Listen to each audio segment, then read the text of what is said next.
वामाक्षी हमारे साथ जुड़ गई हैं रियल एस्टेट सेक्टर को लेकर एक बड़ी खबर के साथ। मुंबई में फरवरी में प्रॉपर्टी रजिस्ट्रेशन में तो कमी आई है, लेकिन प्रॉपर्टी के औसत भाव में बढ़ोतरी हुई है।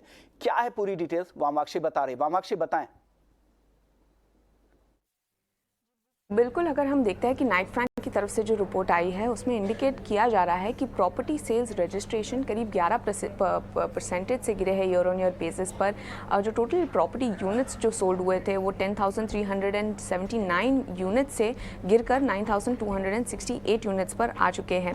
मगर एट द सेम टाइम अगर हम देखें तो स्टेट एक्सचेंजर का जो कलेक्शन है वो 1000 करोड़ के पार हो चुका है और ये एक अपटिक है करीब 76% ईयर ऑन ईयर का, और इनफैक्ट ये बेस्ट फरवरी रहा है रेवेन्यू कलेक्शन के लिए एक दशक में। तो अगर हम देखें लोअर सेल्स के बावजूद रेवेन्यू क्यों बढ़ा है एक्सचेकर के लिए, तो उसके दो मेजर फैक्टर्स है। पहला वाला रहेगा कि 1% एडिशनल मेट्रो सेस लेवी किया जा रहा है, तो उससे डेफिनेटली कलेक्शन बढ़ रहा है। और इसके अलावा अगर हम देखें जो सबसे इंपॉर्टेंट फैक्टर है वो है कि जो हायर एंड अपार्टमेंट्स हैं उनका कंट्रीब्यूशन बढ़ता हुआ नजर आ रहा है टोटल सेल्स में। अगर हम देखें कि एवरेज वैल्यू ऑफ प्रॉपर्टीज़ जो रजिस्टर हुई है वो भी बढ़ी है 1.2 करोड़ से 1.9 करोड़, और ये एक्चुअली इंडिकेट करती है कि काफ़ी अच्छी डिमांड आ रही है मिड और हाई एंड सेगमेंट में। मगर जो लोअर एंड सेगमेंट है वहाँ पर डिमांड पर थोड़ा इम्पैक्ट होता हुआ नज़र आ रहा है, बढ़ते मॉर्गेज रेट्स और बढ़ते होम प्राइसेस के चलते। और ये हम देख सकते हैं एरिया वाइज ब्रेकअप में जो अपार्टमेंट सेल्स का हमें नज़र आ रहा है।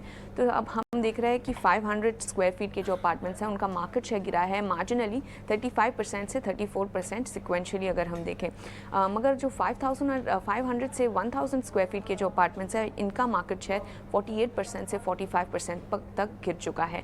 मगर आप अगर जो 2000 स्क्वायर फीट के ऊपर जो अपार्टमेंट्स है जिनकी एरिया है तो उनका जो मार्केट शेयर है उस पर अगर फोकस करते हैं तो वो 3% से 9% तक बढ़ा है। तो डेफिनेटली हम देख रहे हैं कि higher end of the spectrum है उसका प्रदर्शन काफ़ी अच्छा रहा है। तो ओवरऑल ये न्यूज़ फ्लो का इम्पैक्ट किन प्लेयर्स पर होगा, तो वो होगा उन रियल एस्टेट प्लेयर्स पर जो MMR पर फोकस है। Macrotech developers, Oberoi realties, Godrej properties, Sunteck realty, Keystone realtors, ये सारे ही वैसे प्लेयर्स हैं जिनका एक्सपोजर मुंबई पे है और इसी के चलते ये सारे स्टॉक्स फोकस में हैं। यानी मिड से अपर रेंज की जो प्रॉपर्टी है उसकी डिमांड वहां पर ट्रैक्शन ज़्यादा देखने को मिला। शुक्रिया वामाक्षी पूरी डिटेल्स लाने के लिए। और आप देख भी सकते हैं आज कई सारी रियल एस्टेट कंपनियां जो मुंबई में जो प्राइम लोकेशन में और बड़ी प्रॉपर्टीज़ बनाती है उनके शेयरों में देखिए शानदार तेज़ी दिख रही है। लोढ़ा देखिए 3.5% ऊपर यहाँ है। आईवी रियल एस्टेट यहाँ पर भी 2.5% तक की तेजी दिख रही है। गोदरेज प्रॉपर्टी में 1.5-2% की तेजी दिख रही है। फिनिक्स में 1.25% तक की तेजी है। रियल एस्टेट में नीलेश जी कुछ पसंद आ रहा है, अगर किसी को ट्रेडिंग एंगल से अगर यहाँ पर देखना है तो कहाँ पर सलाह देंगे आप? देखिए, नो डाउट कुछ एक काउंटर में उछाल है, जैसे कि लोधा डेवलपर काफी अच्छा पुल बैक यहाँ पे देखने को मिल रहा है, बट उससे बेटर स्ट्रक्चर यहाँ पे नजर आ रहा है ओबेरॉय रियल्टी का। इस पर्टिकुलर काउंटर में अगर हम देखें तो निचले स्तरों पर एक बेस फॉर्मेशन हो रहा है, एक inverse head and shoulder sort of formation भी डेवलप हो रहा है। हालांकि उसका मेजर रेजिस्टेंस 900 के आसपास है, बट पोजिशनल पर्सपेक्टिव से इसे पोर्टफोलियो में ऐड करके चल सकते हैं। 820 रुपीज के आसपास का स्टॉप लॉस रखें। ऊपरी स्तर पर जैसे ही 900 का लेवल पार होगा 950 से लेके 1000 तक की अपसाइड यहाँ पे बनती हुई नजर आएगी। तो ओबेरॉय रियल्टी एक प्रीफर्ड बेट हो सकती है। इसके साथ साथ अगर दूसरा कोई काउंटर एक्यूमुलेट करना है तो वो होगा गोदरेज प्रॉपर्टीज का। यहाँ पे भी काफी लंबे समय से कंसोलिडेशन चल रहा है, एक गिरावट भी हमने यहाँ पे देखी है। अब यहाँ पे एक पुल बैक प्ले किया जा सकता है 1150 से 1170 तक के लिए। 1080 के आसपास यहाँ पे स्टॉप लॉस रखे चल सकते हैं। गोदरेज प्रॉपर्टीज और ओबेरॉय रियल्टी ये दोनों पसंद है नीलेश जी को। विनय राजानी जी, ये साउथ बेस्ड जो रियल एस्टेट कंपनियां हैं वहां पर दबाव है, बाकी सारी रियल एस्टेट कंपनियां निफ्टी रियल्टी इंडेक्स के सारे मजबूत दिख रहे हैं, सिर्फ ब्रिगेड जो साउथ बेस्ट है और शोभा यहाँ पर 2 से 3% तक की गिरावट दिख रही है। रियल एस्टेट सेक्टर में कुछ पसंद आ रहा है क्या आपको? मैं शेयर करना चाहूंगा निफ्टी रियलिटी इंडेक्स का जो इंडेक्स है, बेंचमार्क इंडेक्स है, उसका जो लेवल्स हैं काफी क्रूशियल लेवल से आज के सेशन में हमने घूमते हुए देखा है ट्रेंड। जो निफ्टी रियलिटी इंडेक्स है उसमें करीबन 375 के करीबन बहुत ही लॉन्ग टर्म सपोर्ट है।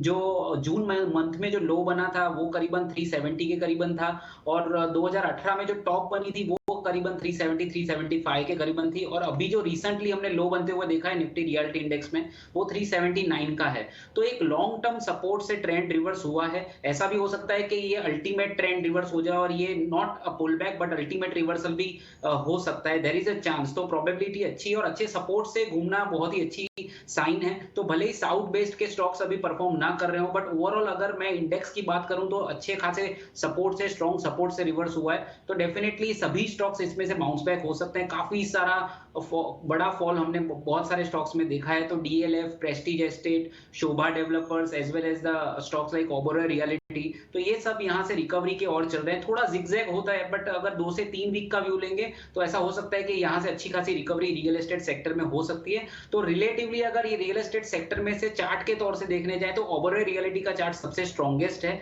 जिसने नंबर्स भी रिलेटिवली बेटर दिए थे। तो मुझे लग रहा है कि ओबेरॉय रियलिटी को पहले प्रायोरिटी देनी चाहिए और धीरे धीरे गोदरेज प्रॉपर्टी, प्रेस्टीज एस्टेट जैसे स्टॉक्स भी फॉलो अप बाइंग दिखा सकते हैं। बहुत सिमिलर व्यू आ रहा है इनकी तरफ से भी, विनय जी की तरफ से भी, कि अब ओबेरॉय रियल्टी पे फोकस यहाँ पर कर सकते हैं। दोनों एक्सपर्ट्स को ये लगता है।